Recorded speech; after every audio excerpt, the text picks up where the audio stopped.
Hi guys, this is Amesh, I'm Asuva, and today we're reviewing. Mr. Morale and the Big Steppers. It just didn't need to be a double album. We'll get into that.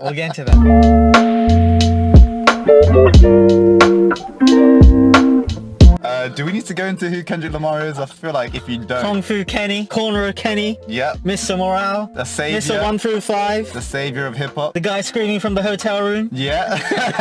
Nah, the guy needs no further introduction, man. Yeah, pretty much. He's been out of the game for... 5 years. 5 years. Damn, when he came dropped. 5 years ago. Damn. And That was a great album. that was a good album. Yeah, I like that a lot. Didn't like it as much as To Bimp a Bumper Fly. To Bumper Fly? To Bimp. Yeah, that's my PG version. To Bimp a Bumper Fly. Damn was just a different kind of woke. And he was a different point in his life then as well. He was a lot more hopeless and nihilistic, I feel. And it kind of makes sense as well when you go onto this album. Because here he's just like, oh, that's why I was sad. Yeah. Yeah. So, Say he was doing a lot. Yeah. And he tried to be a lot to a lot of different people. yeah. By no fault of his own. Yeah. Well, I disagree there. I think people do put this sort of savior idea on Kendrick. Yeah, so by no fault of his own, right? Yeah, but I think he says himself that the heavy's the head that chooses to wear the crown. True. So I think he also accepts it, and He thought he had to, innit? yeah, that's true. Yeah. And you can't blame him for that. He's made to feel like he had to adopt the superhero, the Dawn the 2-pack. Yeah, it's symbol. interesting you say that because I was listening to the Heart Part 3. Yeah. And he literally says, the pressure of being Tupac reincarnated. And on this album, I think it's on Savior, he says... He dresses it. He's like, Tupac's dead. You gotta find someone else. Yeah. kind of thing. Find your own Yeah. way of thinking of something. Yeah. I think with this one, I'm gonna remember less quotes because this album is long. It's a long album. It's like an hour 20, isn't it? But it didn't need to be a double album though. Okay. Can we just get that out of the way? Okay, let's get out of the way. I think the runtime... Do you mean as it has too many tracks, or do you mean the concept of a double album? I think the nuance of it being a double album is just lost with me. Same. And because I feel like there's a succinct narrative, like It's only a double album because he said it was a double album. when you listen to it on Spotify, it's just one thing in it. Yeah, I kind of feel the same way. Like I get like the stepper side is like a bit more light, where Mr. Morale side is like, him going in more depth, and there's the heavier tracks are all at the back. Yeah. But I don't see them as two separate sides that much. No, but it's just like a normal album. Like there's a start and then there's the end, and like the first half is a one concept, and or like a kind of a hero's descent into like troubles. Yeah. And second is like reconciling it and coming to a conclusion. Yeah. It's just a complete album. Yeah, I don't like. I've seen theories on people being like it's like a mirror. If you fold the album up, like different parts, like Illuminati shit, bro. yeah, but I don't really see any of that. No. You know the random kind of Attenborough-esque, That's kind Eckhart. of... Eckhart. Who's Where it's that? like Mr. Duckworth. Yeah, and it's Totally. like... Yeah. and then after that, it's like... No, it's just like... Session 10 breakthrough. Yeah. And that's it. That's Whitney. That's his fiance or wife or whatever. But then there's another guy who's just like... Mr. Duckworth. No, as The humans... pain body. Yes. No, but as humans, we...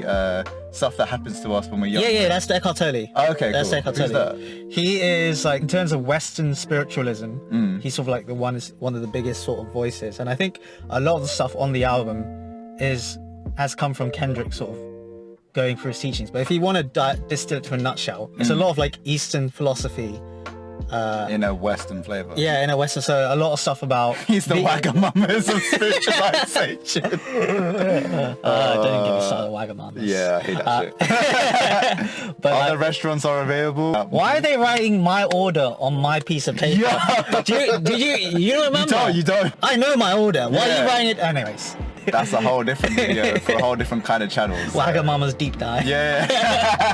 The truth about Wagamamas. But yeah, he's basically, I think like Kendrick's, been reading his teachings and whatever about being in the power. Like he's written books like The Power of Now, so it's about being present. Being in the present, yeah. Being in the present and detaching yourself from this pain body that feeds on painful experiences that you have, which also causes you to create more pain, which is also why Kendrick has this sort of idea of, you have to be more forgiving because these people are controlled by the pain body and things like that in this album. But yeah, that's who he is. And okay, I feel like that, now that I know that, it kind of makes more sense with the whole kind of theme of this introspective album. Like it's just this album, I guess we can go into like what it's about. Yeah, this album is him just going. It's introspective as fuck. Yeah, it's heavy. Yeah, it's heavy. It's like kind of expressing his kind of like anxiety of like him being famous now. Yeah. And all these kind of high expectations. Yeah, and him just being. I think it's him just sort of ripping up the image of that he's. Yeah, I am not a saint. I am not your savior. And we can probably hear us say that a lot. Yeah, and he literally goes, yeah. So at this point, like people sort of see him as this living legend, this person that's like super woke. He's here to save hip hop. Yeah, oh my god. Yeah, literally, and he's just like, nah, I'll leave me alone. Please. That's not me, yo. That's me. I've been cheating on my wife for years. Yeah. Like, and yeah, it sort of is like a therapy session in an album almost. Yeah, as in, I guess a vulgar way to kind of hit it home or bring the narrative home is like what Psychodrama was to Dave. Yeah. This is like a godly and in terms form of that. Yeah, it's a lot better than Psychodrama. Yeah. Like with the piano beats, like I guess the production, if we talk about how it sounds, it kind of sounds like a lot like his older work. Yeah. All mixed together. But so like, much nostalgia in like the instrumentals and stuff. Yeah, but with like a local musical theatre twist. Like I feel like I'm watching a show. Yeah, I feel like I'm watching like a one-man play, and Kendrick's just like. Yeah, it's like the first track even feels like a massive like intro. I've been going for something. Yeah, but it feels like a massive intro to a show, like to grab your attention. It's very their emotions through that first track, you know. That first track's wild. I was it goes for like 10 like. At first I'm running, and then I'm just like feeling stuff, and then I'm like, oh my god, it feels like the drums there are crazy as well. Hella crazy. I like the album as a whole. Mm-hmm. There are some bits where I would have just taken out. So listen to about basically it just took me forever to digest. Same. There's so many layers to this album. Yeah. When I was just like, I literally in one sitting I could not eat all of it. I could not. Oh really? Yeah, it was just like I need to listen to it again. Oh, okay, yeah. Yeah, no. I could get through it, but I just have to like listen to it again and like listen to it again. Yeah, the first time I listened to this album, I was like, what the hell's going on? Yeah. Like you have United in Grief, you had N95. Yeah. Well, I was literally like Mr. Krabs meme. I was just like, what is happening? But it was going good. So like N95, mad, like kind of life after lockdown.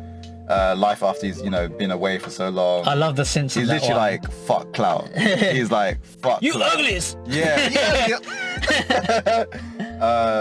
Bro, he's just got God flow in it. He's got so many flows.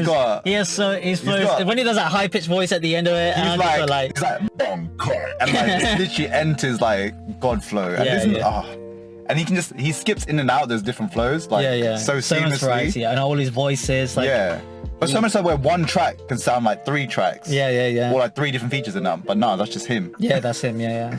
But where it kind of drops for me is like, so it goes well, like these kind of introspective tracks, kind of him calling out shit, and then it gets like Die Hard. I'm like, oh meh. Okay. I'm just like, I don't want to speak about this track because I just found it meh. It just didn't need to be. It just felt like a radio pandering. Yeah. Like it's just like it's a lover's song, and I was just like, in the concept of this, in the space of this album, it just didn't need to be there because he drops a nice like kind of song about those themes later on, which works. Okay. But yeah, Die Hard for me just could have been taken out. Okay. But then he drops back into it with like Father's, was it? Father Times. Yeah. That song's mad. Yeah. That song's mad. I like the skit at the start. That's quite funny where he's like, you need therapy. And everybody's stupid. Yeah. Like, he still has a sense of humor throughout this album. It's not like 100% serious. Like, even at Night Dive, he talks about microwave memes. Yeah. And stuff like that. I really like this line where he goes, what's the difference when your heart is made of stone, your mind is made of gold, and your tongue is made of sword, but it may weaken your soul? And he's basically just talking about, toxic masculinity and how his dad has prepped him for the outside world. Yeah. By, with this sort of, you got to keep working. Be tough. You got to be tough. Yeah. And he's like, what good is like if my heart is, made of stone, and I've got all these great ideas, and I can criticize people and be really if I feel crap. Like, I really love that line. I think a big theme of this album that I really appreciate is sort of the look after yourself. The intergenerational trauma that he sort of realizes, but he also takes responsibility for it. And not as in the advice that his dad was passing down, it was good for them in their time of growing up. Yeah. Like, they had to be hard. Yeah, it's just their coping mechanism. Yeah, it's the way they had to be, or felt like they had to be for their time. But in this day and age, we need to just look after ourselves a bit. Yeah. We can't expect the same experiences of our past generations to uphold now, kind of thing. Yeah, exactly. Yeah, And it's okay to talk to people. And I think that's what he's sort of trying to push forward. But that was a really, like, I love Sampha's hook on that. Sampha's voice is beautiful, man. Yeah. Sampha's voice is beautiful. He like, needs to drop another album. It's been like 6 years, 5 years. he's just chilling. Okay, so you like Father Time. I like Father Time. Yeah, and then Rich Spirit, amazing track. Yeah. We Cry Together, intense. Oh gosh, that felt like Stan from not Stan, Kim from the Marshall Mathers LP. You know, where Eminem is like murdering his ex-wife. Yeah. My face was the same thing. I was just like, oh my god. As I listened to it straight through it, I was just like, yeah, literally, you're just like, where are we going with this? Where Where are we going with this? But it's so raw. Yeah, it's and so also Kendrick takes a back seat. yeah, I think Taylor Page. Yeah, Taylor steals the show. Like, I like her voice cracks are crazy. Oh man, Yeah. like she's really emotive. But the way it ends when it's just like, stop tap dancing around the conversation. Yeah, and I think that's the theme that tap dancing goes around the album, right? So Yes, yes. I think that's something that he's sort of pointing out, where it's just like he's not been addressing his problems, or alternatively, maybe it's just him like putting his trauma on display, like as a product. So I don't know, but the fact that they say that straight after one of the songs makes me think it's probably the former. Yeah, this track, We Cry Together, if you haven't heard it, listen to the album. Why are you watching this without listening to the album? Or maybe this is your way of, should I listen to the album? If it is, then yeah, listen to it. But it's literally a lover's quarrel. Yeah. But intense, bro. Yeah, it's like basically it's just so toxic. They're just throwing venom at each other. Fighting, man. They're not talking. They're just shouting. They're just okay. Because that leads on to this Purple Hearts. Yeah, I don't like Purple Hearts. It's like it's grown on me. It's deep. It's grown on me. I like Ghostface. Talk about it. I like Ghostface. I like the drums. I'll tell you what, like, I feel like this is going to be a theme for our conversation today, but there's a lot of tracks that, like you, are a lot less experimental or stripped back. Yeah. A lot less out there, that at first I thought were quite unnecessary. Yeah. Die for you? Die Hard. Die Hard, Purple Hearts, Count Me Out. Well, the thing with Die Hard, it just reminded me of that track he did with SZA on the Black Panther LP. Yeah, and there's a couple of tracks on there like that. At first I was kind of like, I don't get the point. Yeah. But like I really think they all kind of do serve towards a narrative. They all kind of focus. Like Die Hard's still about opening up. I know it's like about love, but it could be redundant in the sense that it's been done elsewhere on the album. Yeah. Purple Hearts, like the fact that, you know, I don't know if you know. Purple Heart's like it. So the theme is Purple Heart fits into the narrative. Yeah, like it's a theme of. Just didn't hit. Do you know what Purple Heart is? No. So when someone dies or is wounded in action in the US Army, they get a Purple Heart. Okay. So I think putting it straight after survive that battle. Yeah, to keep going, and he's like, you know, shut the F up when you hear love talking. Okay. So I kind of get it. I get the track. So like, I like the drums actually in that track. Thematically, it works. So it's just a meh track. Yeah, fair enough. Yeah. Okay, fair enough. I don't think it's that strong, but Die Hard, I generally feel it shouldn't be in the album. Okay, I don't feel that way about any of the track. I wouldn't skip anything. Yeah. Unless I was in the car listening to like We Cry Together with someone. Yeah. But like, so I do think the weak points are probably those parts. But I do think some of those parts, especially the second half, are actually quite good. We'll get into that. Okay, fine. Yeah, Purple Heart. And then it's part 2 where he's like section 10 break. So is that the break? That's the cutoff. That's the cutoff. Okay, cool. So I don't see any like mini narrative in no, here. I don't. No. Some people might. If you do, let me know. Next one, it's Count Me Out. Count Me Out. I really love like the children's choir in the background. It kind of sounds like something from the Lil Sims album, from Simbi. From Sometimes I Might Be an Introvert. And I just love how he flows over the... He makes it. Yeah. It was a good track. I feel like if there was a turning point in the album, it would be Crown. Yeah. Because he literally just goes... I can't save everybody, bro. Yeah. I can't save everybody. I actually feel like on this album he's got a lot of like baby Keanisms. Well, family ties, bro. Yeah, but then it recently leaked that he's been ghostwriting for Baby Keem. So maybe it's like a cheeky chicken and egg thing. Yeah. So like he's been like, because Baby Keem's quite young, so it's very likely that they're just probably just Plus, they're on the influencing same each other. they're on his label now, isn't it? So Yeah. you can. They could just be influencing each other. But cross disseminate like a lot of people were like, oh, I don't like all this like weird stuff, but I love all the weird stuff. It's not weird. It's I love just it. experimental. Yeah, exactly. Yo, it's experimental. I think it adds to the piece. Where he's like, baby. Like he's talking like a farmer at some point. Yeah. Then he's talking like he's like inhaled like helium. I love all this stuff. It's real. Yeah, like, yeah. We have voices in our head. Yeah. But like, you know, if you don't put on a weird voice now and then, are you even human? Yeah, I do that. I actually quite like I think Kodak actually does well in the feature. What do you think of the controversy around him? I feel like Kendrick's very purposely put him on this album as like a narrator to just be like, you know, I am from the same place this guy is. Yeah, look, I'm not good. Look, I hang around with bad people. Yeah, look, I'm not pro-black. I'm more Kodak black. Yeah. Like he says that himself. Like he literally says that to show like, you know, and maybe to elicit empathy for people from those sort of circumstances. Yeah. To be like, you know, he's like me, but also I'm like him. Yeah, and also... and I get it. I get where he's coming from, that, you know, we are a product of our environment to some extent. And, you know, we should empathize with that. But I think including Kodak, who, although does rap about, you know, having to eat tuna and coming from like a really rough ring, he doesn't really show any sort of like remorse or growth. Yeah. Exactly.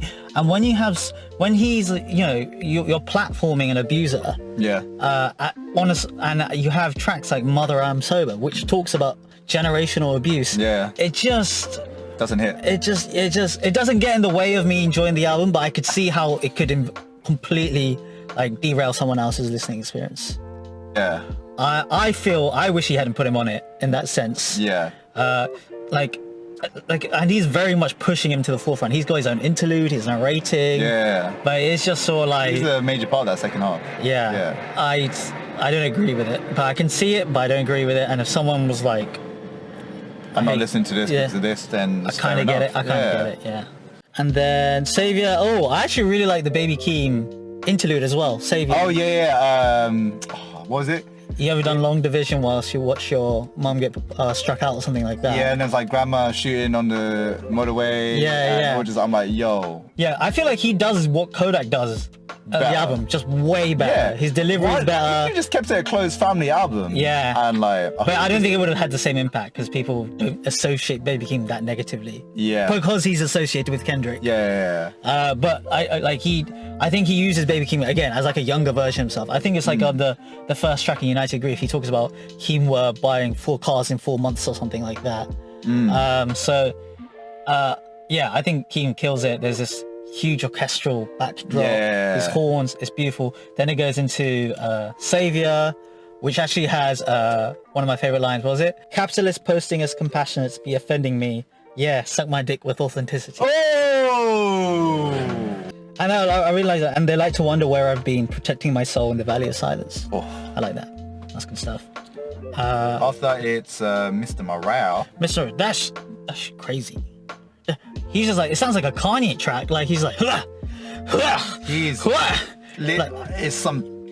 literally there's something you want to like literally just be like get tribal with it. Yeah, I think it's a Pharrell beat. Makes sense. All those synth arpeggios. Then it's Mother I Sober. Never felt guilt till you felt it sober. I was literally gonna talk. I love that line. Deep ass line. Like because it's not just. I don't think he's just talking about alcohol. I think he's talking about his own lust addiction. I talk about money. Yeah. Until you face it, and I think that's what the crux of this album is. Yeah. Like Mother I Sober is the emotional climax of the album. Yeah. Like it is where everything comes together. One of the climaxes. I feel like the ending. This album's got 3 endings. Yeah. Is it Beth Gibbons from Portishead? I love her contribution track. Like, it's a very bare. Like Kendrick just sounds so tired on this track. He's just sort of like he's exhausted, man. He's exhausted, and it's like it is probably like one of his most heartfelt songs. Because if you think about it, like if this album is a therapy session, he's literally been just going through like the layers and layers of his of himself, just de-picking everything and just coming to like, yo, I'm exhausted, man. 5 years of trying to get through all this and And I think what he realized is not just 5 years from this track. Yeah, No, I think he realizes whole life. the trauma, you know, the abuse that his mum suffered when she was a young girl, has also gone down and it's also affected him.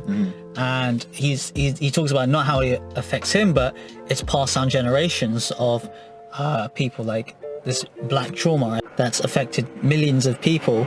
It's a very heavy, like there's very somber pianos, his delivery. It's like, it's like the final straw. It's the final hurrah. and then he has his kids at the end being like, thank you, daddy. For, And like, that's why addressing- it makes it seem like the final track and like a good goodbye. But like in good Kendrick fashion, it doesn't end there. I think Mirror is a nicer ending. I think if you had that at the end, it would just be like, you would just be slopped to the floor. literally. Mirror's a lot more uplifting, and it's also like, you know, I choose me, I'm sorry. Yeah, which is a beautiful refrain. And I'm using that as a caption. Exactly. Why can't you come today? I choose me, I'm sorry. But I love the line, sorry I didn't save the world, my friend. I was too busy building mine again. Yeah. I love that line. I feel like we can all learn from that. Yeah, it's just a very soulful ending to a very soulful message. It's okay to take time out for yourself. Yeah. So like when I first heard the album, I didn't know what to expect because it's Kendrick. You knew it was going to be something different. But I knew it was going to be good. Yeah. So like I gave it time, and straight off the bat, I liked it, but I didn't know what it was. I was kind of like, it felt like a big mess to me at first, especially when he presented it in like there's clear structuring, like there's like the therapy sessions, the stop times, there's clear cues that he's done something, and like the whole double album thing. But like to me, I was like, this feels like a huge mess. I like that a bit. I like what you just said, like in terms of like you knew it was gonna be good, and you knew you liked it, but you didn't know what it was. It's like looking at like an art piece. Yeah. Where it's just like, oh, this is sick. And then you just sit with it a bit. Yeah, but I don't get what's going on completely. I kind of get it, but there's colors and stuff. Yeah. But like now that I've like listened to it a few times, I do feel like it's very intentionally structured. Like I used to think when I first listened to it, I was like, okay, this is probably his like loosest, most like compared to like Good Kid, Mad City, which are T-Pab. I'm just going to T-Pab. See, it's not just me who messes up. And Damn, which also are so like concisely structured. Yeah. Yes, some of the more radio friendly tracks aren't as interesting, but I think they have their place. I do think it's probably it's easy. I think it's an album that, you know, you have the good, the bad, the ugly. Yeah. This man just gave us the ugly. Yeah. He just gave us, but there's a beauty in that. From that. Yeah, there's a beauty in that. And from how he navigates that. As in, I take that one step further, I'd take it in their direction. Like he took the ugly and he's just burning it, and like a phoenix kind of rose from it at the end. Yeah, I'm enjoying it. Well, what did you think? Final thoughts wise? Same.